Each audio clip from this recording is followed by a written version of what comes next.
తెలుసుకోబడవలసినది, తెలుసుకోదగినది. జ్ఞానం గురించి చెప్పారు ఇంతకుముందు శ్లోకాలలో. అధ్యాత్మ జ్ఞాన నిత్యత్వం, తత్వజ్ఞానార్థ దర్శనం. ఇప్పుడు ఈ జ్ఞానం వల్ల ఏం తెలుసుకోవాలి? తెలుసుకోబడదగింది ఏమిటి? దాని స్వరూపాన్ని వివరిస్తున్నారు. ఆ జ్ఞేయ వస్తువు ఎలా ఉంటుంది? జ్ఞేయం అంటే ఇప్పుడు ఎవరు? క్షేత్రజ్ఞుడే. క్షేత్రము తెలుసుకో. అన్ని క్షేత్రాల్లో ఉండే క్షేత్రజ్ఞుడే జ్ఞేయం. ఆ రెండు వేరు కాదు.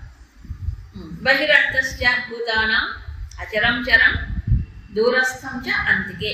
మూడు చెప్పారు. ఈ మూడు ఒకదాన్నే సూచిస్తున్నాయి. ఏమిటి? లోపల బయట ఉన్నది, తర్వాత దూరంగా ఉన్నది, దగ్గరగా ఉన్నది, తర్వాత చరం అచరం అంటే కదిలేది కదలనిది. అంటే రెండు పరస్పర విరుద్ధ గుణాలు ఒకదానికే ఉంటుంది. మామూలుగా ఒక ప్రాపంచిక వస్తువు అయితే రెండు ఒకే దాంట్లో రెండు విరుద్ధ గుణాలు ఒకే సమయంలో ఉండవు. ఒక వస్తువు ఉంది, దూరంగా ఉంటుంది, మనం తీసుకొని దగ్గరకు వస్తుంది. అవునా కాదా? అలా అయితే ఒకేసారి రెండు లక్షణాలు ఉండవు. అవునా? అలాగే లోపల బయట ఉంటే ఓసారి లోపల ఉండొచ్చు, ఓసారి లోపల ఉంటే బయట ఉండొచ్చు. ఒకేసారి లోపల బయట ఎలా ఉంటుంది?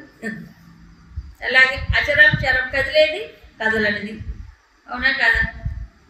అలా చూస్తే జీవుడు కదులుతున్నారు, మరి కదలనివి కూడా కొన్ని ఉన్నాయి కదా, కొండలు గుట్టలు గదలవు. మరి నీరు ప్రవాహం కదులుతుంది. అప్పుడు దాన్ని ఏమంటారు? చరమా. చూసారా? నీటి ప్రవాహం కదులుతుంది, కానీ అది చరమా జడవా చైతన్యమా? గాలి కదులుతుంది, చరమా మరి కాబట్టి చెప్పలేము అనమాట. కాబట్టి కదలికలు జడములో కూడా ఉన్నాయి. భూమి కదులుతుంది. అవునా కదా? ఇలా చూస్తే కదలిక ఉన్నవన్నీ చరం, కదలిక లేని అచరం అంటానికి కూడా లేదు. కాబట్టి ఇప్పుడు మనం ఏం చేయాలి? ఎరుక ఉన్నది, ఎరుక లేనిది అని చెప్పుకోవాలి. అంతే కదా?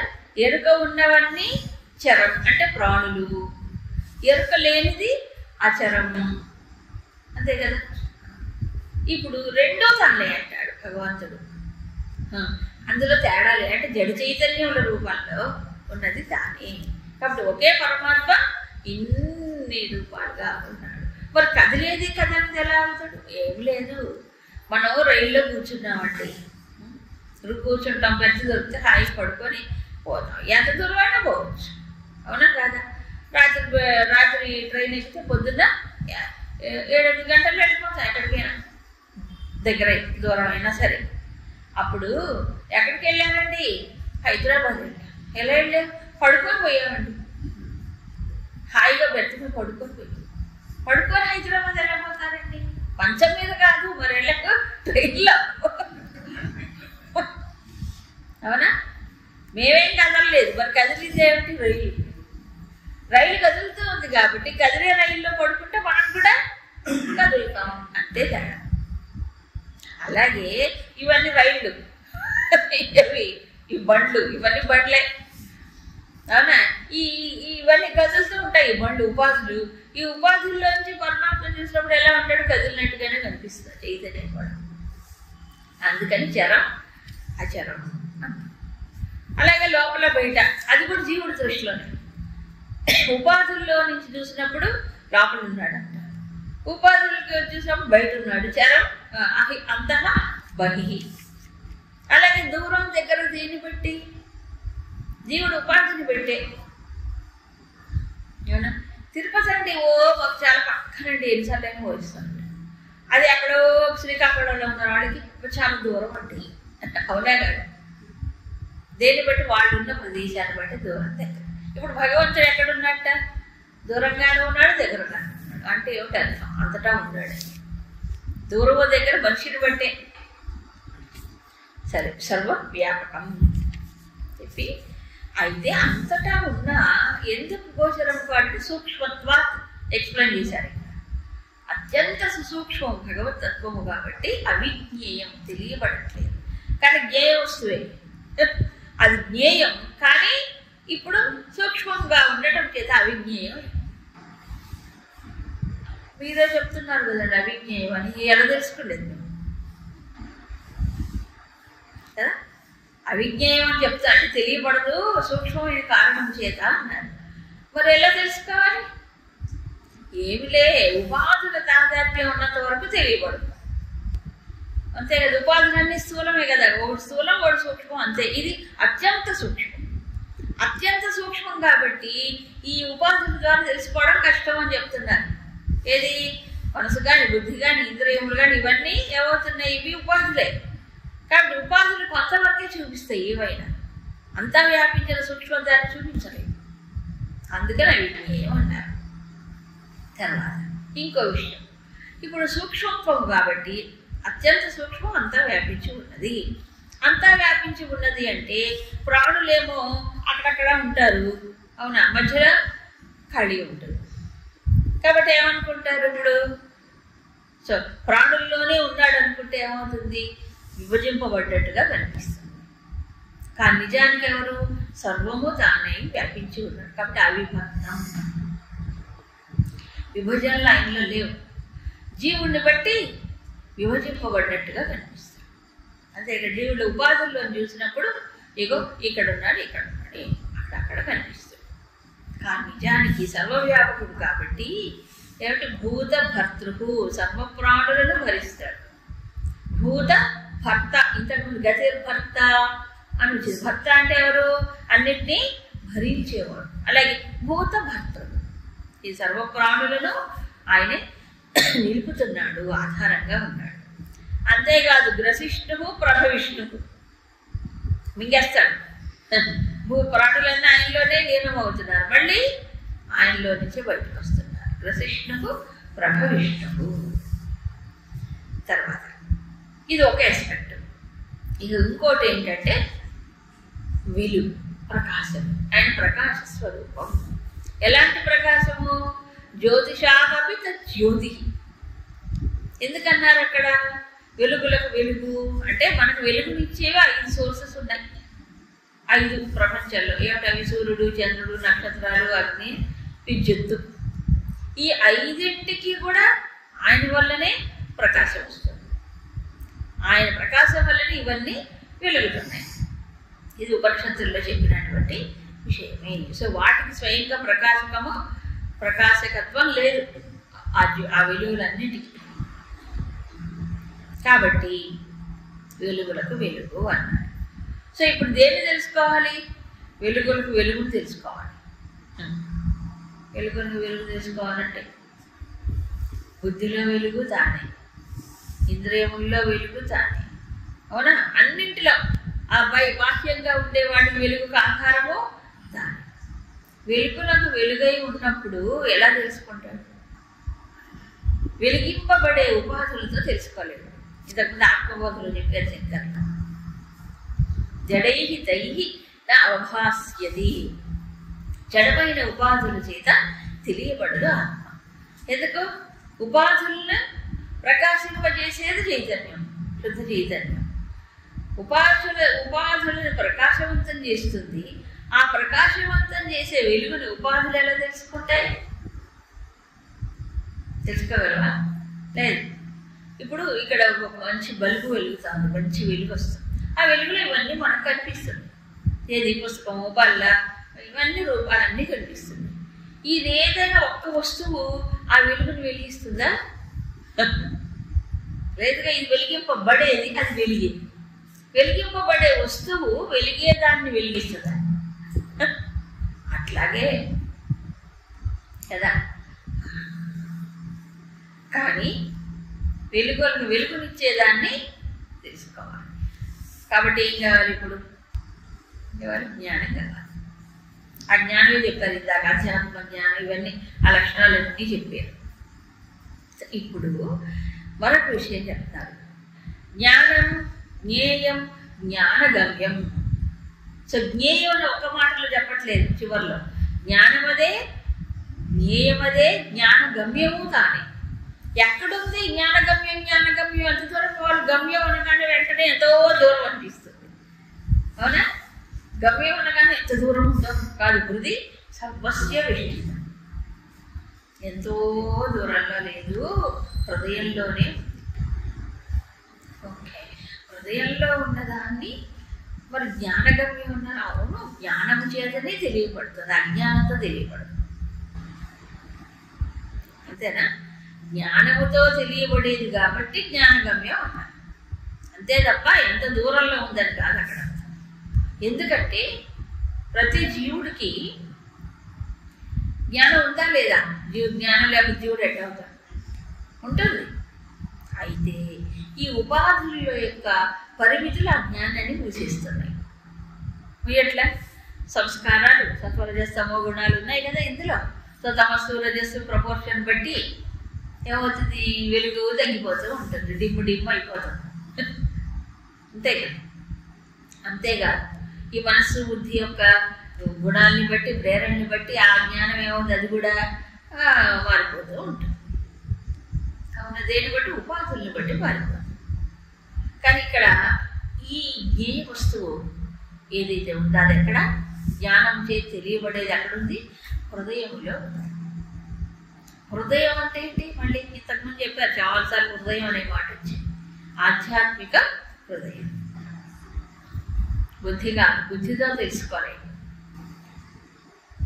మనసుతో అసలే చేత కాదు, ఇంద్రియంలో అసలే కావాలి కాదు. కాబట్టి హృదయంలోనే తెలుసుకోవాలి. అసలైన జ్ఞానము హృదయంలో నుంచి వస్తుంది. దీని తర్వాత అధ్యాయంలో 10వ అధ్యాయం చెప్పాడు, గుర్తుందే? తేషామేవానుకంపార్థం అవజ్ఞానజం తమః నాశయామ్యాత్మభావస్థః జ్ఞానదీపేన భాస్వదా చెప్పాడు. అక్కడ ఆత్మభావస్థః, దేంతో? జ్ఞానదీపంతో నేను ఈ అజ్ఞానమును పోగొడుతున్నాను. ఎక్కడ? హృదయంలో. హృదయంలోనే భగవంతుడే ఆ జ్ఞాన స్వరూపం. హృదయంలో రావాలి ఆ ఎరుక, ఆ అనుభూతి అనేది. అందుకు హృది సర్వస్య విష్టితం, బుద్ధితో తెలుసుకునేది కాదు. సో ఇప్పుడు మేము ఎక్కడి దాకా ప్రయాణం చేయాలి? హృదయంలోకి వెళ్ళాలి. విచిత్రము, అత్యంత సన్నిహితమే, కానీ ప్రయాణం చేయాలి. అవునా? తనలోకి తానే చెయ్యాలి ప్రయాణం. అసలు ప్రయాణం కాదు, కానీ ప్రయాణం అని అనాల్సి వస్తుంది. ఎందుకు? అజ్ఞానం వల్ల దూరం అయిపోయాడు కాబట్టి ప్రయత్నం చేసి ఏమవ్వాలి? ఆ మరుగును తొలగించుకుంటే అక్కడే ఉంటుంది. సో ఇప్పుడు 3: జ్ఞానం, జ్ఞేయం, జ్ఞానగమ్యం. జ్ఞానము ఇప్పుడు ఇందాక చెప్పినటువంటి అన్ని లక్షణాలు ఏవైతే ఉన్నాయో అది జ్ఞానం కింద లెక్క. ఇందాక చెప్పిన లక్షణాలన్నీ కూడా అన్నీ చివరిలో పరిణమించాలి. చివరంటే ఏంటి? అధ్యాత్మ జ్ఞాన నిత్యత్వంలో పరిణమించాలి. అవన్నీ అక్కడ దాకా తీసుకొస్తాం. అంటే ఆత్మానాత్మ వివేచనం. ఆత్మానాత్మ వివేచనం అంటే క్షేత్రం అనాత్మ, ఆత్మ ఎవరు? క్షేత్రజ్ఞుడుగా పరమాత్మ ఇక్కడే ఉన్నాడు. అది కదా. ఇప్పుడు ఎలా తెలుసుకోవాలి? జ్ఞేయ వస్తువు అది. ఎక్కడున్నాడు ఇప్పుడు పరమాత్మ? నా లోపలే వీటన్నిటినీ, ఇంద్రియ మనోబుద్ధులు, ఈ క్షేత్రాన్నింటినీ ప్రకాశింపజేస్తూ ఉన్నాడు. క్షేత్రాన్ని ప్రకాశింపజేస్తూ ఉన్నాడు. సో ఈ జ్ఞానము చేత తెలియబడేవే జ్ఞానం, అధ్యాత్మ జ్ఞాన నిత్యత్వము చేత, అధిక జ్ఞానం కదా. ఆ జ్ఞానం చేత ఎవరు తెలుసుకోవాలి ఇప్పుడు? పరమాత్మ. ఎంత దూరంలో ఉన్నాడు పరమాత్మ? వీటిలోనే ఈ క్షేత్రం ప్రకాశింపజేస్తూ ఉన్నాడు. సో ఎందుకు ఈ జ్ఞానం? అధ్యాత్మ జ్ఞానం ఎందుకు? ఆ క్షేత్రంలో ఉండే పరమాత్మను తెలుసుకోవడం. సో గమ్యం ఎక్కడుంది? జ్ఞాన గమ్యం ఇప్పుడు లోపలే, హృదయంలోనే ఉంది. హృదయంలోనే ఉంది. కాబట్టి ప్రయాణం ఏం లేదు ఇందులో. మరి ఏం చేయాలి ఇప్పుడు? వెనక్కి తిరిగి చూడమే. దూరం వెళ్ళక్కర్లేదు, మీరు ఉన్న చోట వెళ్ళి వెనక్కి తిరగాల. ఎక్కడండి వెనక్కి? తలకాయ తిప్పి చూడటం కాదు ఇక్కడ. మరి ఏమవ్వాలి? దృష్టి బయట, ఇంద్రియముల ద్వారా, మనసు ద్వారా వాడు బయటికి వెళ్ళకుండా ఏమిటి ప్రకాశము? ఈ ప్రకాశం ఎక్కడిది కదా? ఎలా ఇవి తెలియబడుతున్నాయి తెలుసు. అది అంటే ఒకటి విషయాలను, బాహ్య విషయాలను, ఉపాధులను రెండింటినీ అధిగమించాల్సింది. ఇవేమో ఉపాధులు, శరీర మనస్సు బుద్ధి కారణ శరీరం. స్థూల సూక్ష్మ కారణములు ఉపాధులు, బాహ్యంలో ఉండే విషయాలు, తెలియబడే విషయాలు. ఇప్పుడు ఏం చేయాలి? బాహ్య విషయాన్ని ఉపాధుల్ని రెండింటినీ అధిగమించాల్సింది. రెండింటిని అధిగమిస్తేనే ఆ జ్ఞేయ వస్తువు తెలియబడతాం. ఇప్పుడు ఏం చేయాలి? ఉపాధుల్ని దూరం చేయాలి. ఎంత దూరం నెట్టాలి? దూరం నెట్టక్కర్లేదు. మరి ఏం చేయాలి? వాటిలోంచి బయటపడాలి అంతే. ఆ తాదాత్మ్యం నుంచి బయటపడమే. తర్వాత ఇక ఇక్కడి నుంచి మరొక పాయింట్ చెప్తున్నారు ఫైనల్గా. ఈ జ్ఞానం వల్ల ఏమిటి ప్రయోజనం? ఇది క్షేత్రం తథా జ్ఞానం జ్ఞేయం చోక్తం సమాసతః మద్భక్త ఏతద్విజ్ఞాయ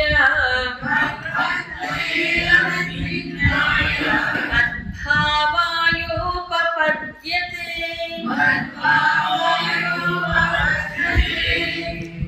ఇది ఈ విధంగా క్షేత్రం తథా జ్ఞానం జ్ఞేయం చ సమాసతః ఉక్తం. భగవంతుడు చూడండి, ఒక టాపిక్ అయిన తర్వాత దాన్ని ఇప్పటిదాకా ఇది చెప్పాను అని చెప్తుంటాడు. అంటే మర్చిపోవడం మానవుడికి సహజం కదా, జన్మ హక్కాయ. అవునా? మనకు మా జన్మ హక్కు, స్వరాజ్యం కాదు. కాబట్టి పాపం ఎంతో కరుణ చేత నాయన ఇప్పటిదాకా నీకు ఏం చెప్పాను తెలుసా? నేను చెప్పాను క్షేత్రాన్ని చెప్పాను, జ్ఞానం అంటే ఏమిటో చెప్పాను, జ్ఞేయం గురించి చెప్పాను, సంక్షిప్తంగా చెప్పేశాను. తర్వాత మద్భక్త ఏతద్ విజ్ఞాయ, నా భక్తుడు దీన్ని తెలుసుకోవటం వల్ల మద్భావాయ ఉపపద్యతే. ఏమవుతున్నాడు? నాలోనే చేరుతున్నాడు, నన్నే పొందుతున్నాడు. మద్భావాయ అంటే నేనే అయిపోతాడు. మళ్ళీ తెలుసుకోవడం అంటే ఏంటి? వేరుగా ఉండడు. ఈ మూడింటిని తెలుసుకున్నప్పుడు నాలోనే ఏకమవుతాడు, లీనమవుతాడు. నన్ను పొందడం అంటే దగ్గరికి వెళ్ళి కూర్చోవటం కాదు, మరి లీనమవుతాడు. ఇది ఫైనల్ అచీవ్మెంట్, అంతే కదా. ఎప్పుడు ఈ మూడు క్షేత్రాన్ని గురించి, జ్ఞానాన్ని గురించి, జ్ఞేయాన్ని గురించి తెలుసుకున్నప్పుడు. అంటే ఏంటి అర్థం? ఇప్పుడు భక్తుడు అన్నాడు, ఇవి తెలుసుకున్నప్పుడు అన్నాడు. అంటే భక్తుడికి ఏం కావాలి? ఇప్పుడు జ్ఞానం ఉండాలి. అవునా కదా? ఇక్కడ భక్తి ఎమోషనల్ డివోషన్ కాదు, అంటే భావోద్వేగపూరితమైన భక్తి కాదు ఇక్కడ చెప్పి. అవునా? జ్ఞానపూరితమైన భక్తి. ఇక్కడ భక్తిలో కన్నీళ్లు గార్చడు భక్తుడు, కన్నీళ్ళే రావుడు. ఎందుకు? అక్కడ ఎమోషన్ అయిపోతాడు కదా, మనసుతో స్పందిస్తాడు అక్కడ. అప్పుడు యాక్చువల్గా ఎమోషన్ వస్తుంది. ఇక్కడ బుద్ధితో అప్రోచ్ అవ్వాలి. అవునా కాదా? చూడండి, పరికరాలు ఇచ్చాడు, దేంతో అయినా సమీపించవచ్చు. కానీ ఇక్కడ జ్ఞానంతో కూడుకున్న భక్తి. అంటే జ్ఞానం ఉన్నవాడికి నిజంగా అద్వైతం ప్రకారం చూస్తే స్వస్వరూప అనుసంధానమే భక్తి అన్నారు సైతం. ఇప్పుడు పరమాత్మ ఎక్కడున్నాడు? క్షేత్రజ్ఞుడిగా తనలోనే ఉన్నాడు, జ్ఞేయముగా.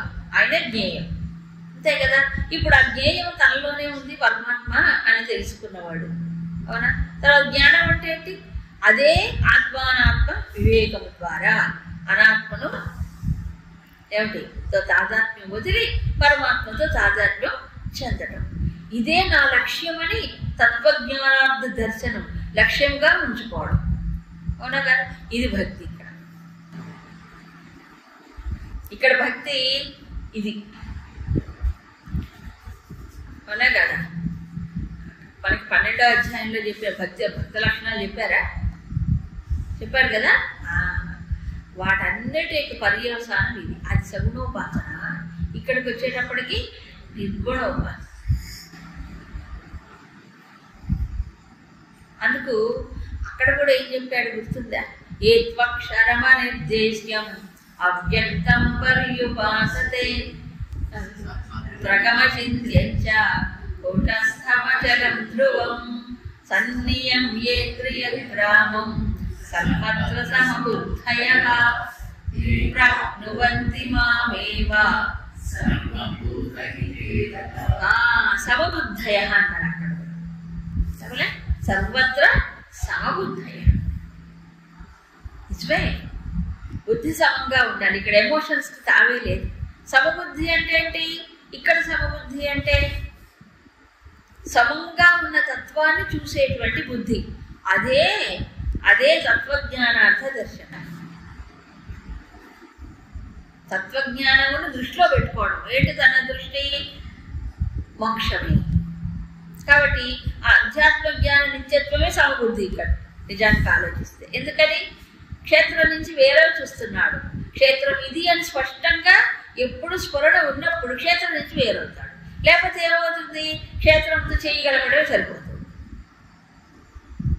అవునా కాదా?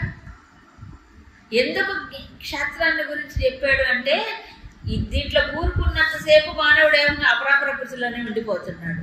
అపరాప్రకృతిలో ఉన్నంతసేపు బుద్ధి ఎలా వస్తుంది నీకు? రాదు. జడంతో కూరుకున్నంతసేపు ముక్తి వస్తుందా? రాదు కదా. మరి ఇదంతా అపరాప్రకృతే కదా, క్షేత్రం అంత జడమేగా.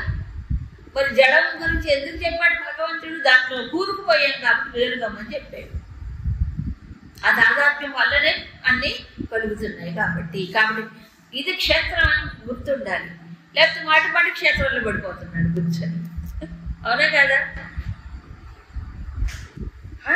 క్షణక్షణం క్షేత్రంలోనే ఉంటున్నాడు, బయటపడేదేంటి? అందుకు క్షేత్రం అని ఎప్పుడు గుర్తుండాలి. తర్వాత జ్ఞేయం ఇది అని తెలియాలి. జ్ఞానం అది కూడా తెలియాలి. ఈ మూడు ఎప్పుడు స్ఫురణలో ఉన్నప్పుడు ఏమవుతున్నాడు? మద్భావాయ ఉపపత్తి అన్నే పొందుతాడు. సో ఇక్కడ భక్తుడు ఏమవుతున్నాడు? బుద్ధితో అప్రోచ్. బుద్ధితో భగవతత్వమును విచారణ చేసి బుద్ధిని కూడా దాటిపోతాడు. మనకున్న పరికరం అదే, ఉపయోగించుకోవాలి, వదిలిపోవాలి, దాటిపోవాలి. అందుకే హృది సర్వస్య విష్ఠితం అన్నాడు. సో ఇది కూడా దాటితే అప్పుడు ఎక్కడికి వెళ్తాడు? హృదయంలోకి పోతాడు. అందుకేనేమో మనకి గ్రంథులు అని చెప్పాడు. అవిద్యా గ్రంథులు, అవిద్యా కామ కర్మములు గ్రంథులు అన్నాడు. ఎక్కడున్నాయి ఈ గ్రంథులు? హృది. ఎక్కడ? హృదయ గ్రంథులు అన్నాడు. వీటిని మనోగ్రంథులు, బుద్ధి గ్రంథులు, ఇంద్రియ గ్రంథులే. హృదయం, హృది గ్రంథులు, హృదయ గ్రంథులు అంటే హృదయంలో ఉండే పరమాత్మని యొక్క స్వరూపాన్ని తెలియకుండా ఇవేం చేస్తున్నాయి? పట్టి ఉంచుతున్నాయి హృదయ గ్రంథులు. అంతేగా? ఒకటి అజ్ఞానం, రెండోది కోరికలు. అందుకే మాటికి ఏం చెప్పాడు భగవంతుడు? కామ సంకల్ప వర్జితాక ఇవే చెప్పాడు మాటికి కదా. అందుకని అవి సాధనలో భాగంగా వాటిని వదలడం. కర్మ కూడా కర్మ ఎలా వదలాలి?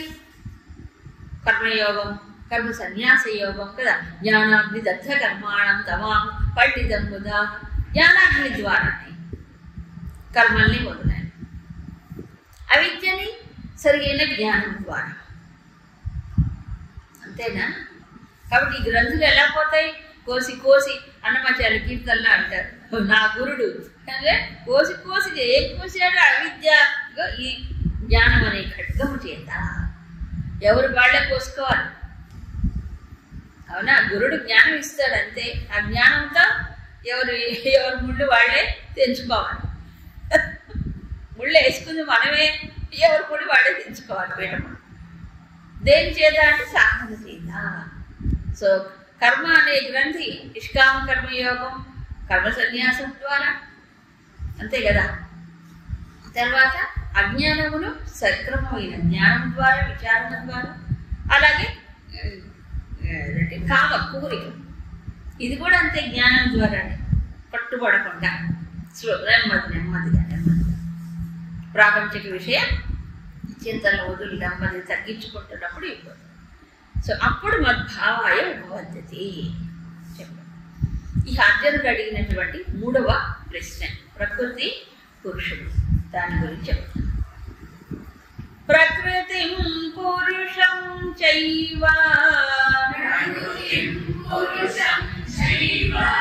విద్ధనాది ఉభావపి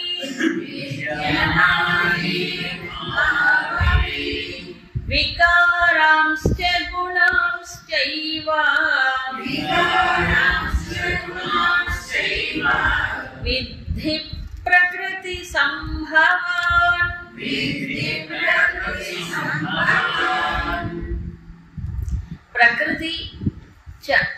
ప్రకృతిం చ పురుషం అనాది ఉభౌ అపి అనాది విధి. రెండు అంటే ఏంటి? ప్రకృతి మరియు పురుషుడు కూడా ఇద్దరు ఎవరు? అనాదియే, ఇద్దరు అనాది. అయితే తేడా ఇద్దరు ఒకటి కాదు. మళ్ళీ వికారాన్ గుణాన్ ప్రకృతి సంభవాన్ విద్ధి. వికారములు గుణములు ప్రకృతిలోంచి పుట్టాయని తెలుసుకో. పురుషుల్లోంచి పుట్ల. చూసారు? వికారములు అంటే మార్పులు, గుణములు అఫ్కోర్స్ ప్రకృతి. అనేక ప్రకృతి అంటే 3 గుణాలతో కూడు, త్రిగుణాత్మికం ప్రకృతి. కాబట్టి గుణాలు ప్రకృతివే, వికారములు గుణముల్లో మార్పులు ప్రకృతివే. అవునా? గుణాలు మారుతూ ఉంటాయి, లోపల ఆలోచనలు, భావములు, ప్రతిస్పందనలు మారుతూ ఉంటాయి, కర్మలు మారుతూ ఉంటాయి, అన్నీ మారిపోతాయి. సో ఈ మార్పులన్నీ ఎక్కడ వస్తున్నాయి? ప్రకృతిలోనే వస్తుంది. నిజమే, వాక్యం అంతా అదే. దాని వాక్యంలో మార్పులు, లోపల ప్రకృతిలో మార్పు, గుణాలు బట్టేగా. ఇక్కడ ప్రకృతి పురుషులు అంటే ఎవరు? ఇప్పుడు జ్ఞానం జ్ఞేయం అంటే చెప్పుకున్నాం. జ్ఞేయం అంటే ఎవరు? క్షేత్రజ్ఞుడే జ్ఞేయం. అలాగే ఇక్కడ ప్రకృతి అనే పేరు పెట్టినంత మాత్రం చేత క్షేత్రము కంటే వేరుగా. అవునా? క్షేత్రమే అయితే క్షేత్రానికి ఏం చెప్పారు? చాలా అంశములు, 24 అంశములు చెప్పారు క్షేత్రానికి. ఇదంతా ప్రకృతే నిజానికి. చూడండి, ఒకసారి జ్ఞాపకం తెచ్చుకుని పంచమహాభూతాలు, మనస్సు, బుద్ధి, ఇంద్రియములు, వ్యక్తము, తర్వాత ఇచ్ఛా, ద్వేష, సుఖ, దుఃఖములు, ధృతి, సంఘాతక, చేతన, ఇవన్నీ చూస్తే అన్ని ప్రకృతి. దాంట్లో ప్రకృతి కానిది ఏమన్నా ఉంటే చూడండి కదా. అంత అది ఒక రకంగా చెప్పాలంటే అపరా ప్రకృతి అన్ని రూపాలను అనిపిస్తుంది. అంతేగా? అపరా ప్రకృతే ప్రకృతి అన్నాడు కదా. మరి ఇక్కడ అపరా ప్రకృతి. పరాగాలు. పరా అంటే ఎవరు? చైతన్యం రూపంలో ఉంటాయి. ఇది అపరా ప్రకృతి, అదే క్షేత్రం. Very good. ఇప్పుడు మరి పురుషుడు ఎవరు? తర్వాత వస్తుంది, ఇంకొంచెం క్లియర్గా చెప్పుకోవాలి పురుషుడి గురించి. క్షేత్రజ్ఞుడు, అన్ని క్షేత్రాల్లో క్షేత్రజ్ఞుడే ఎవరు? పరమాత్మ. అది జ్ఞేయం, ఇంతవరకు చెప్పుకున్నాం. పురుషుడి దగ్గరకు వచ్చేటప్పటికి కొద్దిగా ఒక చిన్న ముడి పడుతుంది, అదేంటో తెలుసుకోవాలి తర్వాత. అయితే ప్రకృతి కానీ పురుషుడు కానీ రెండు కూడా అనాది. పురుషుడు అనాది, ఆది అంతము లేవని చెప్తూనే ఉన్నాయి ఇంతకుముందు అంతా. మరి ప్రకృతి కూడా అనాదే. అనాది అంటే ఏంటి? ఆది లేదు కానీ అనంతంగా. అవునా? మామూలుగా అనాది అయినప్పుడు అనంతం అవి తీరాలి, అది పరమాత్మ విషయంలోనే. కానీ ప్రకృతి దగ్గరికి వచ్చేటప్పటికి అనాది అంటున్నాం కానీ అనంతము కాదు. ఎందుకంటే ప్రకృతి కనుక అనంతం అయితే మనం దాటిపోలేము.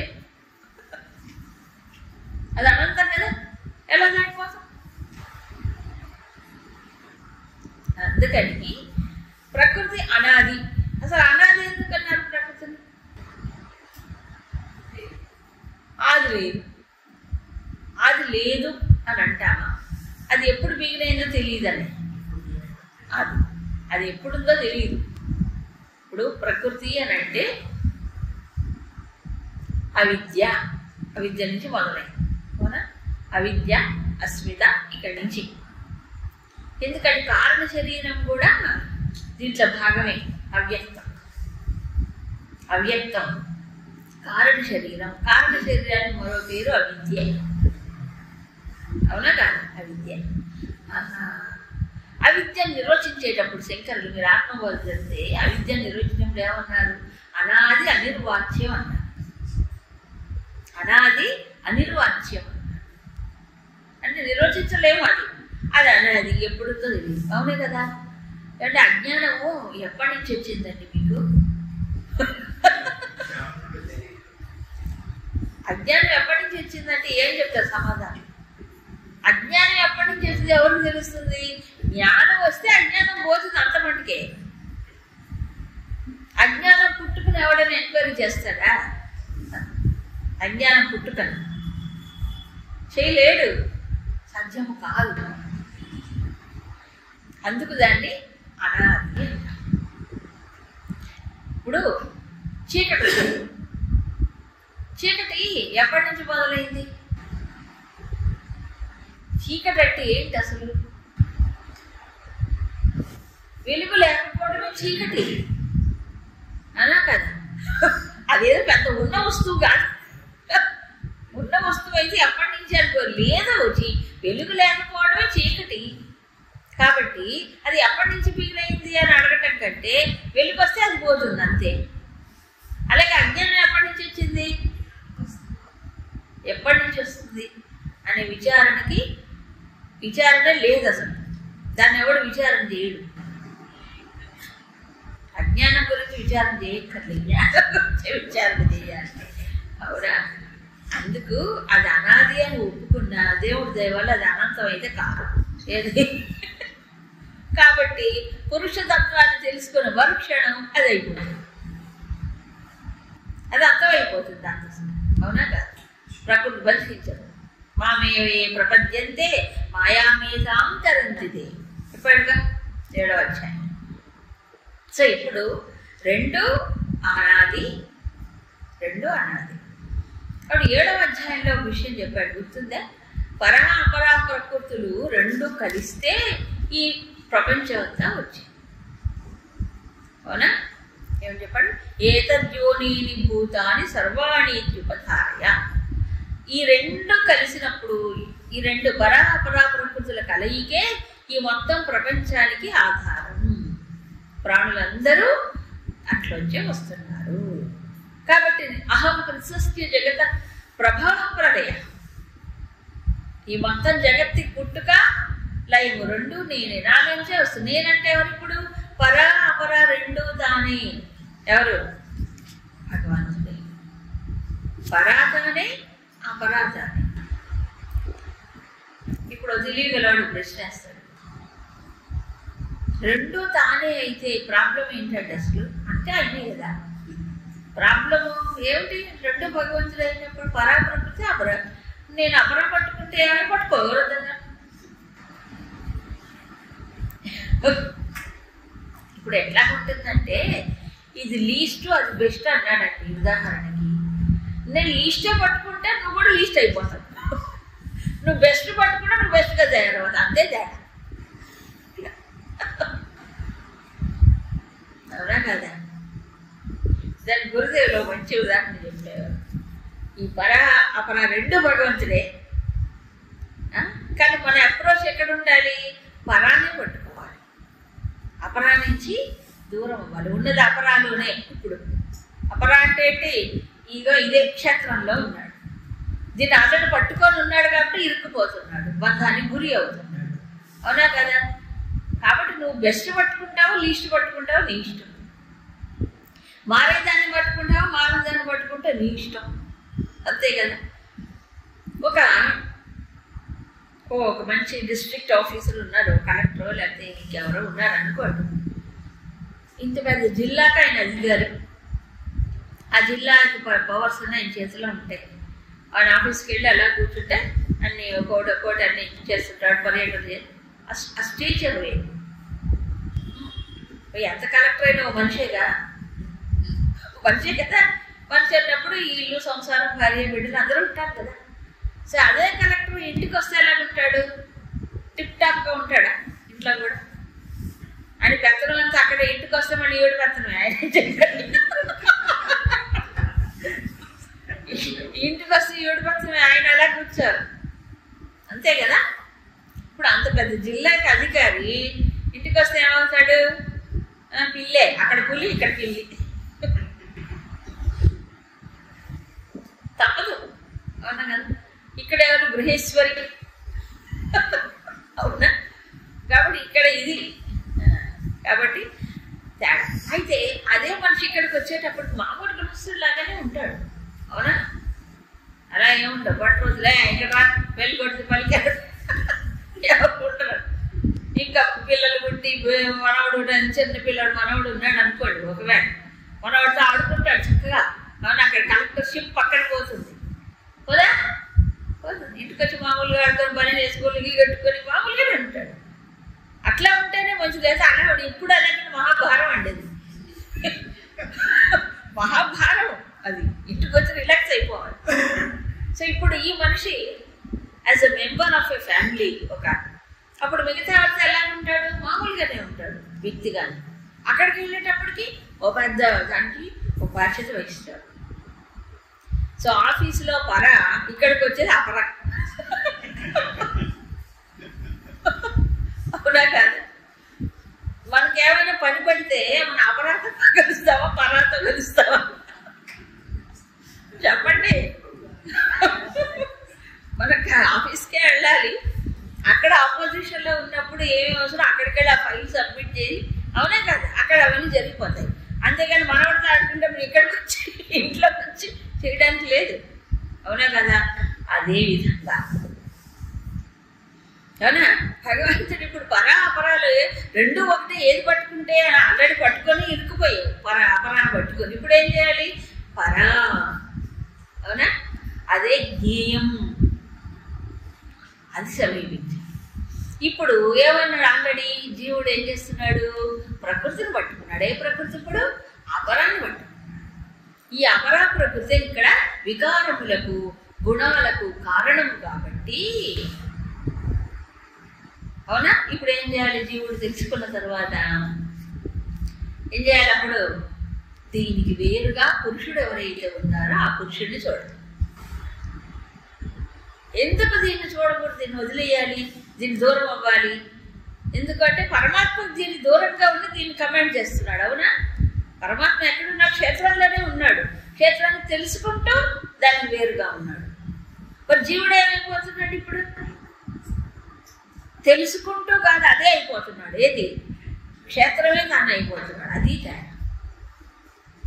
ఈ తర్వాత శ్లోకంలో ఇప్పుడు అసలు పాయింట్ వస్తుంది.